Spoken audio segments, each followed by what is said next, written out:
Welcome. I'm Sam Faddis. This is Ground Truth, and we're going to be talking about I don't know what we call it these days.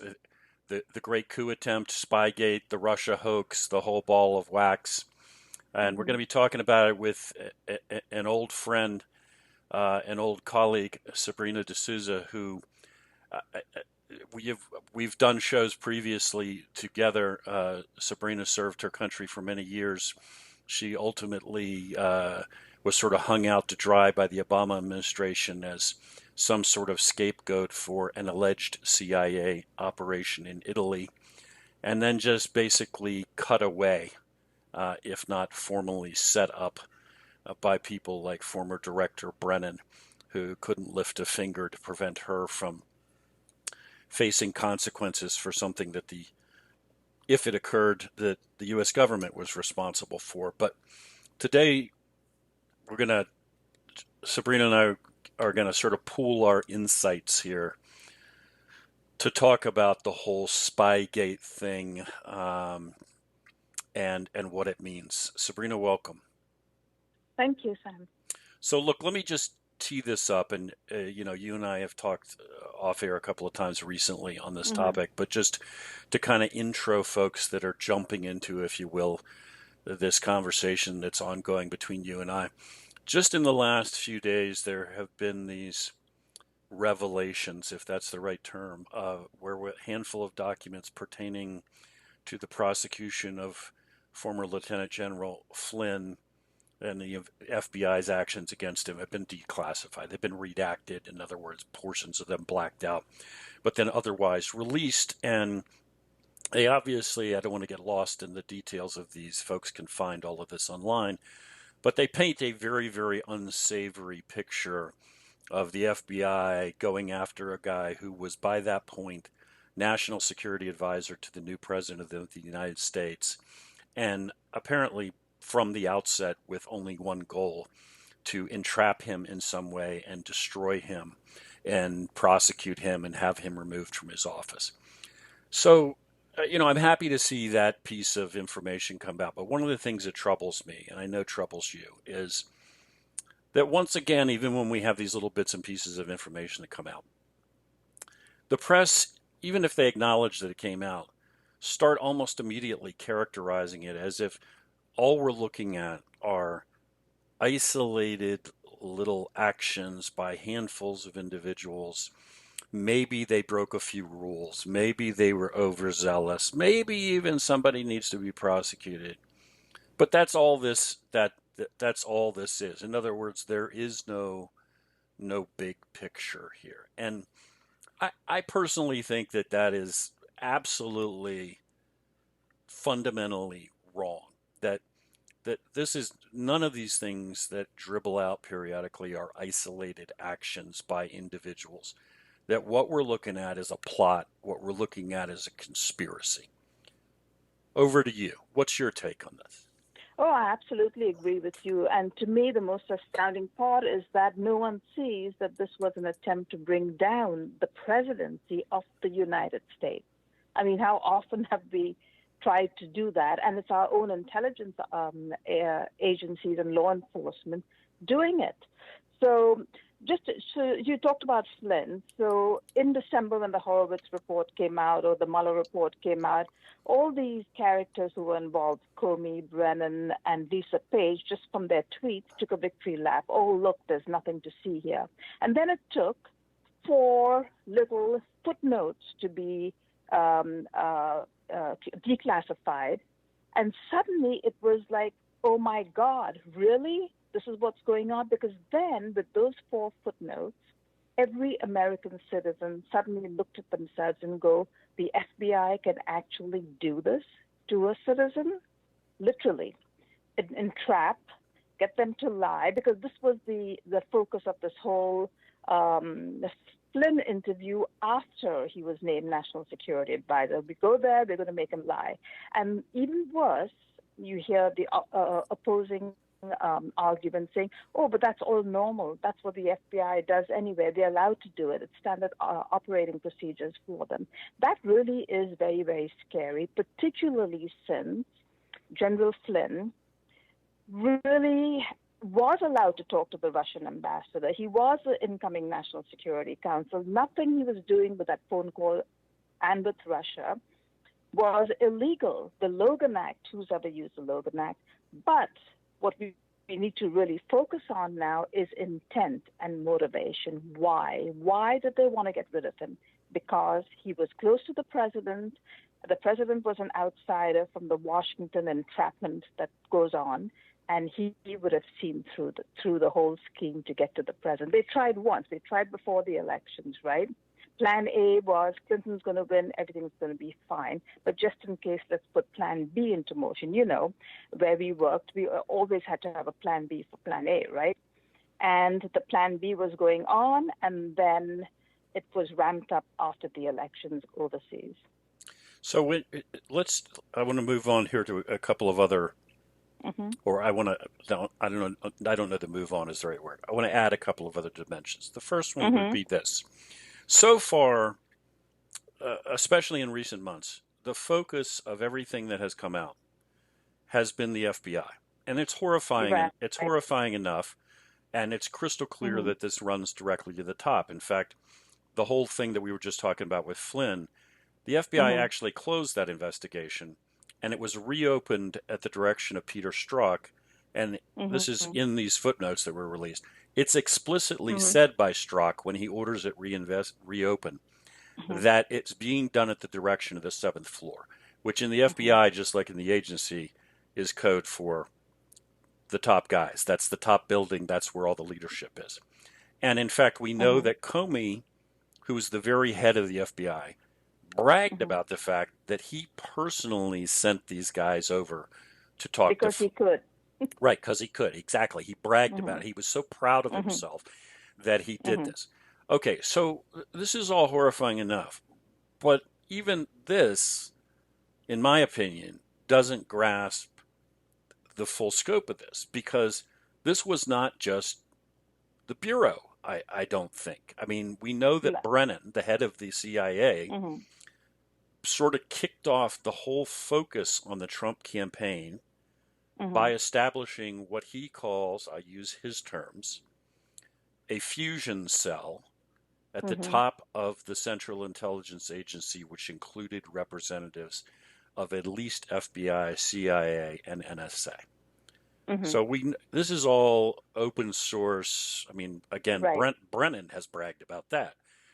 So this is not just as bad as just some guys at the senior levels of the Bureau. There are dimensions to this that I don't, in my opinion, we haven't even begun to really see clearly yet. And and where that takes us, in addition to there being other dimensions of this domestically, is it takes us to what we hear rumors about, maybe that's not the right word, but hints of, which is the whole foreign dimension of this thing. What was being done against the Trump campaign outside of the United States against people like Papadopoulos? And then what does that mean for what other foreign entities, foreign services may have been involved in this? What are your thoughts? Oh, exactly. Yes. And for me, of course, I followed it more closely because of the Italian angle, right? Because I've been going through, been the recipient of trying to defend myself against the Italian legal system. So I think, the CIA, I believe, was definitely involved in this. And I say this because also FOIA notes, particularly after the Trump election, in mid-November, they all hightailed to the UK, Strzok, Page, Brennan, to meet with evidently Hannigan and the chief of station in London, who at the time was Gina Haspel. So that was the UK portion. In Italy, Prime Minister Renzi, who was also assured of a Clinton win, was out of office, and the new government comes in. So while it didn't explicitly say it, the face of the firings of the several intelligence officers was really akin to well, they're going to give you up, you're the scapegoats, but the actual power of those who pull the strings to interact with the CIA and FBI at the very highest levels, this would have been at a very, very high level, were a group of other officers, Italian officers, and their names have never been released. Secondly, this is the issue of state secrets too, and that's the part that's going to be very troubling because Durham took two trips to Italy, and in fact, I don't think got too far, but we still have to see because that resulted in Lindsey Graham writing the Italians a letter saying that they needed to cooperate with Durham. Then we don't know what the CIA is going to release because obviously there's a conflict of interest over there now with Haspel as the chief of the director of the CIA. So in one sense, I'm really glad Richard Grenell is at the DNI, and I think it's because of his assistance that this last 4 footnotes got declassified. I think once more information is declassified, it really is going to be present itself as a really horrifying covert operation. And to me, it's not the CIA we both joined. They've completely veered off course from a mission to protect the entire, a country to putting into motion and using intelligence resources for their own political agenda, which was something that never happened with the agency before. Yeah, one of the things that I try when I'm talking to people and trying to provide them with my own insight into, Mm-hmm. what I think, okay, and Mm-hmm. I'm stressing what I think, what my opinion is. Mm-hmm. And you talk about Brennan saying he's setting up a fusion cell, and he's bragging about that and saying that he's bringing all these people in. And the focus of all of this, even if we go back to before President Trump's election, is the focus of this is directed at, really the Republican nominee for president. It is directed straight at a domestic presidential election. And what I Mm-hmm. try to get across to them, and this really struck me, what you just said, this is not the organization we joined. Contrary to whatever grade B movies have been made for decades, in my experience in the agency, not only did we not mess around in domestic politics, which we're not supposed to, but the average guy or gal would not want to be within 10 miles of a domestic political issue. Like the first thing that would happen if somehow or another something came up operationally and you realize, oh, wait a second, we're somehow now getting dragged in close to American political activity, every instinct organizationally and individually would be, no, that is not our job, and we don't even want the smell of this. We don't want to be within 100 miles of anything that anybody can even claim constituted us interfering in anything to do with the United States domestically, because that's not our gig. So if anything, we would run away from that. And yet so when you think about the director of Central Intelligence saying straight up, you said it many times, yeah, absolutely, I set up a fusion cell and brought all these people together, and our entire focus was the Trump campaign. That's mind-blowing. Like that, maybe the average person, again, who doesn't have context, thinks, well, that's what the agency does all the time. But that's not. But Exactly. that's not at all. Exactly. That's not at all what we do or Exactly. did. Right? Exactly. There's that misconception there. Okay, fine, this is what they do. No, that's exactly right. There is a law, I think, that, that's the reason for the fusion center, I think. And there's a reason for a CI focus on a fusion center, because once you do that, then you can elevate the classification of everything. Everything's all kept under wraps and no one talks about it. Very few people have access to it. And that would be the way you run an operation if you're going to try and bring down a U.S. citizen president of the United States. Yeah, look, see? I want to follow up on that point because Mm-hmm. I think what you just said is absolutely precisely right, and yet another one of those things that most people have just skated by if because they don't understand the business, and there's no reason they should. Mm-hmm. The whole point of establishing this, what Brennan calls a fusion cell, what Mm-hmm.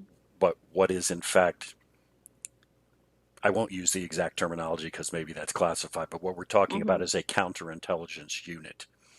And Mm-hmm. it is set up at his level. And because it is Mm-hmm. counterintelligence, exactly as you said, then everybody is going to function. It's going to be very tightly held and very compartmented.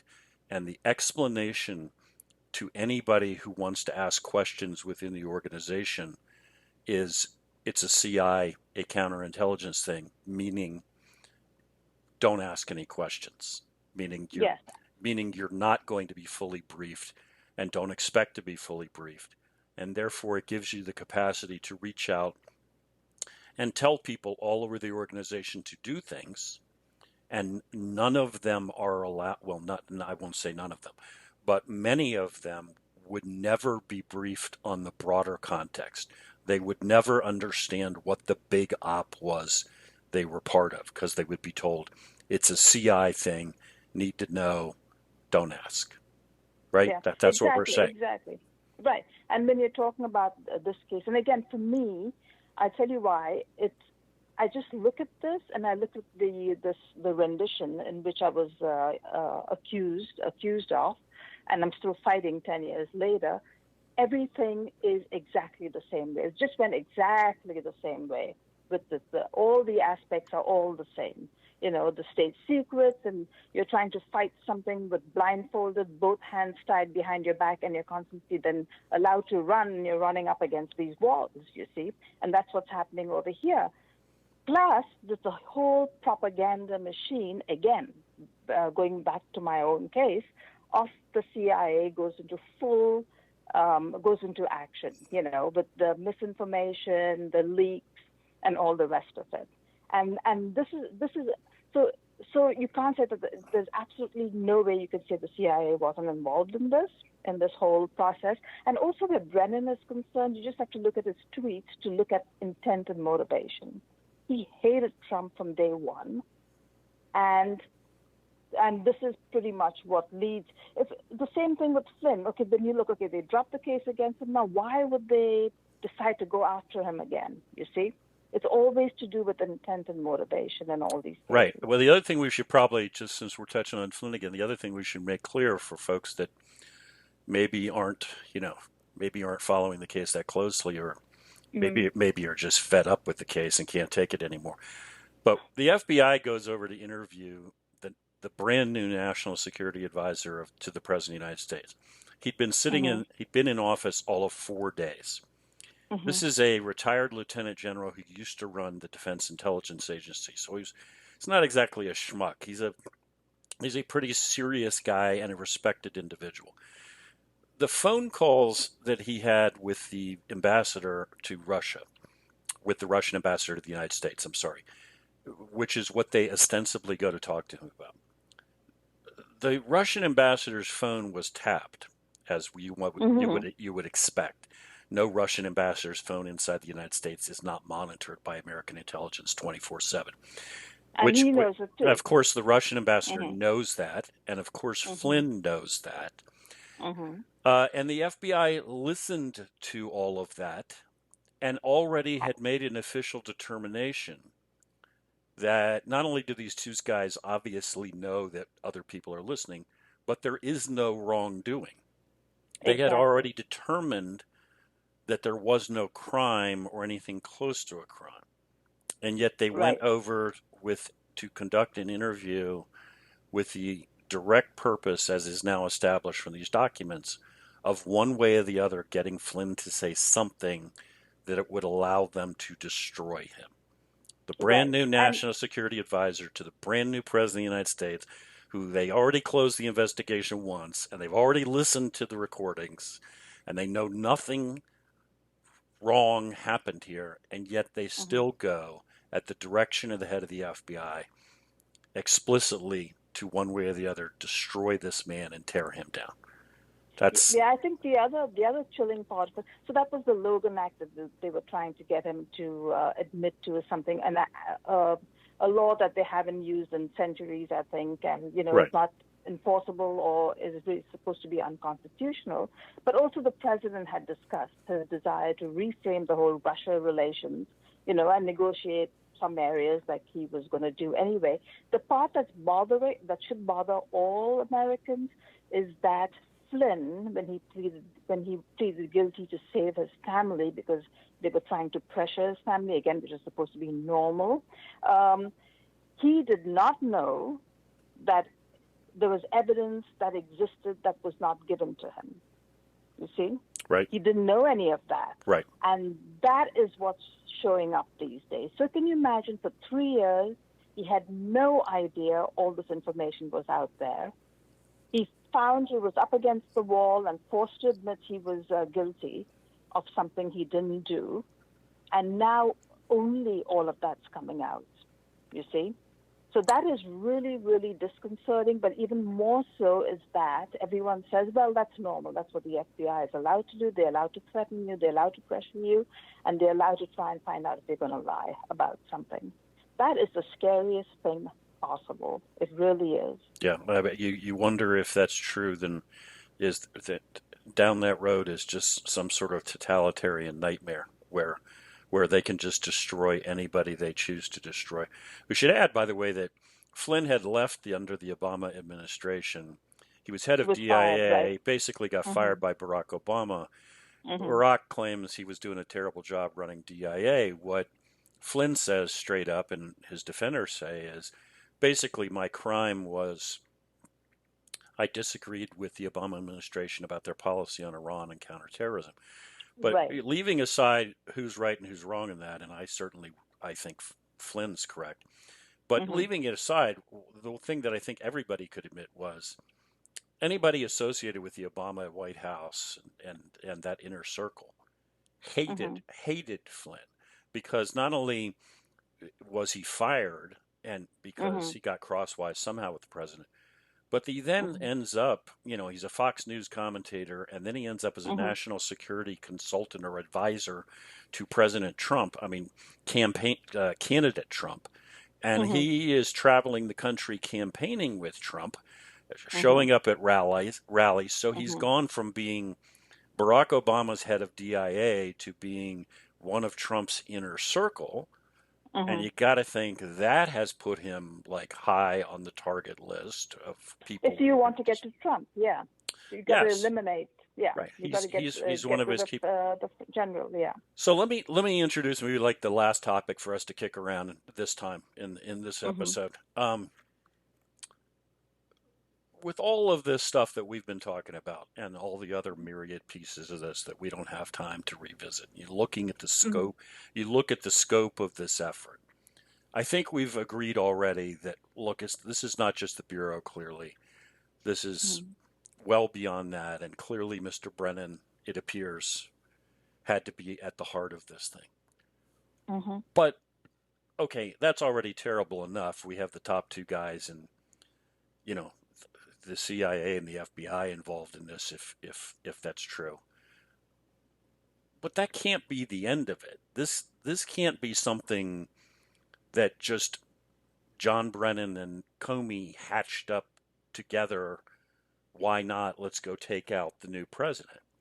I mean, like when you look at the all of the Crossfire Hurricane stuff, you begin Mm-hmm. already to see the contacts with folks out of Hillary Clinton's campaign. Mm-hmm. So how far does this go? I mean, in your opinion, I mean, you don't know, I don't know, but looking at it from your expertise, from your background, from our background, knowing a little bit about how operations are run, where's this start and how far does it go? I would say because of the objective, which is to bring down the president of like the most powerful nation on earth, the United States. I would actually say that at the time this was going on, the heads of these of the CIA, the FBI, and it would I would say it had to go much higher to Obama himself because a lot of the FOIA says he wanted to be in the loop on it. And obviously, I mean, on the loop of what? And then I would also say it went to the heads of the countries in which the CIA used to put together the plan, the whole plan, the UK, Australia, and in particular Italy. So it had to go all the way to the top. There's no way, just a few lower, because other than that, it would just be like lower level officers in considering compared to the leadership of each country. That's what I think. That's my personal opinion. It has to go.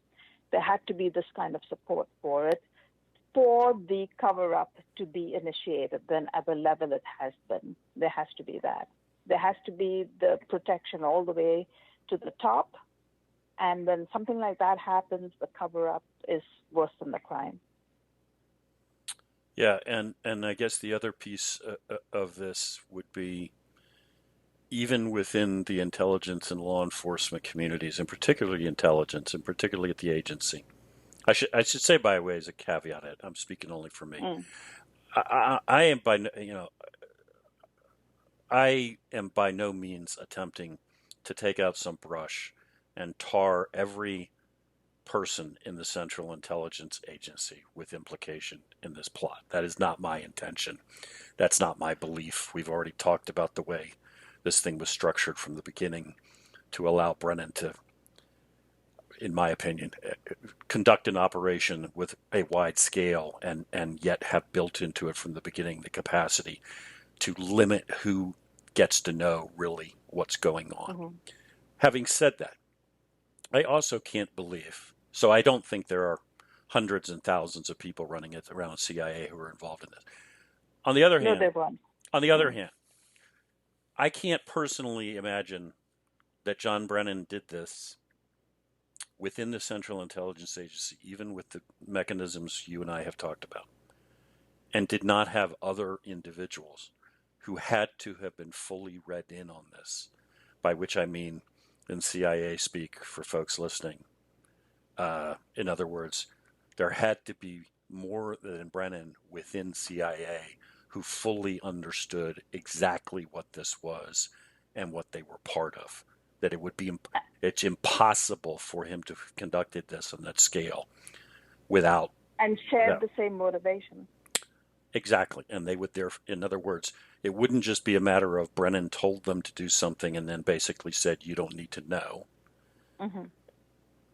That there have to be other folks who were would read be, yeah. in. He can't get put up a whole fusion center, like he said, on his own, and give it a CI focused as well. Generally speaking, anything CI focused is always very compartmented, like you had said before. Right. And if people show up in, I don't know, let's pick a random spot on the globe, London, and we're now going to have discussions involving this plot and potentially the use of assets to bump into Trump campaign folks like Papadopoulos. Mm-hmm. Well, then that's not John Brennan by himself orchestrating those things, arranging that, having those discussions. There's no mm-hmm. way, even in a small outfit, which mm-hmm. means to my knowledge, we have heard no additional name. There has been nobody else who's been pushed out of CIA. Let's put it that way. That we know of. Mm-hmm. Which means there must still be names we haven't heard yet. Is where I'm going. Does that make sense? But it makes sense. It would make more sense, I think, if we had someone running the CIA who had no connection whatsoever to this whole thing.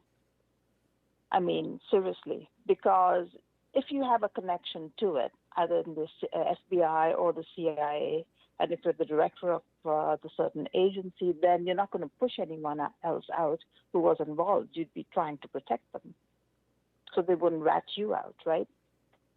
Right. Which brings us, of course. I mean, we're the name that at least I'm dancing around here would be Gina Haspel's name. But I'll stop dancing mm-hmm. around it. I mean, she's now the head of the Central Intelligence Agency, and yet continuously throughout this there are suggestions, maybe that suggestions is too weak a word, that she had to have been in the middle of this Well, because, but what was her? But we know her title though from FOIA and from her CV. And but I think about everyone knows that now. I mean, this right. is the other thing with the, oh no, you can't speak about it because, I mean, it's ridiculous. But everybody knows that out. Her name's out in FOIAs. Her name's out all over Twitter on this thing when people piece this stuff together. So I think, I mean, there's no way, absolutely no way, a chief of station who's sitting in GCHQ headquarters, because that's where the office was, would not know what Hannigan was doing, who was the head at the time, under her nose, would it? No. I mean, seriously, no. So, Well, I think it's a physical impossibility. And if I was to construct some bizarre science fiction scenario in which you could be the senior CIA officer in London running that entire relationship, and this plot takes place under your nose, and you mm-hmm, don't know about it, which I don't believe is possible. But if it did happen, mm-hmm. then surely on the grounds of incompetence, you should not be allowed to run CIA, right? I mean, Yeah, if there was a coup attempt, if your boss, the head of the Central Intelligence Agency, is masterminding an attempt to stage the first coup in American history, and mm-hmm. you can't figure that out, even though much of it is happening on your doorstep, that's not much of a recommendation for being the top spy. That's Anyway, okay, I think we're running out of time. Is there anything you want to update us on in regard to your own case? Well, my own case, let me see, I'm still waiting for the Italians to come back to penalize me for escaping. And I needed to do that because things were getting really bad then. The last visit was Gina Haspel's, actually, to Rome and Pompeo's, where they both kind of left me out of the loop on this agreement that is going on between Italy and the United States. And it was not going to be to my benefit.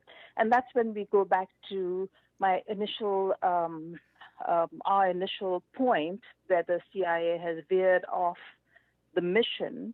I mean, since when would someone like Brennan go to a country, and this time was Portugal, and then hasten my extradition? How does a CIA officer like Haspel, a director, trade me, a former CIA officer, to a foreign country to benefit them? That's exactly what happened. I mean, there are a lot of details of this that we don't need to go into, but these are the two huge things of where the CIA is today. And that is very, very disconcerting and scary. The rank and file of the CIA, they're the greatest, and but they have been misled. Our president was misled on my case, which is why I was left there languishing for 2 years. Then, as you know, he made it one of his policies to bring everyone back home. There's a lot going on with this stuff, and every day I find out more and more, and it's got to be untenable for me to stay over there in Italy, and I literally had to escape. Well, we're glad that you're out. I won't go into any more details on that, although we need to have you back at some point in the future when we can talk about that maybe at a little more length. Okay, But I will. I mean, you and I have talked before and done shows together before, and uh, look, the way we always worked in the field was you don't leave anybody behind. I mean, Exactly. we were typically in situations where there weren't very many of us on the ground, and you might be hanging Mm-hmm. way out on the end of a branch, but you knew somehow, some way, no matter what happened, Mm-hmm. somebody was coming for you, and Right. we knew that as an institution, and we knew that as a bond amongst us. There is no forget him or forget her. Mm-hmm. So when we crossed that line in your case, maybe took it even further as a government, not only Mm-hmm. walked away, but then served you up to be given over. Mm-hmm. Yes, I, exactly. I And that's it's horrible. unconscionable, and I don't know. It's not only a breach of faith with you, but it's a breach of faith with every single man and woman serving now.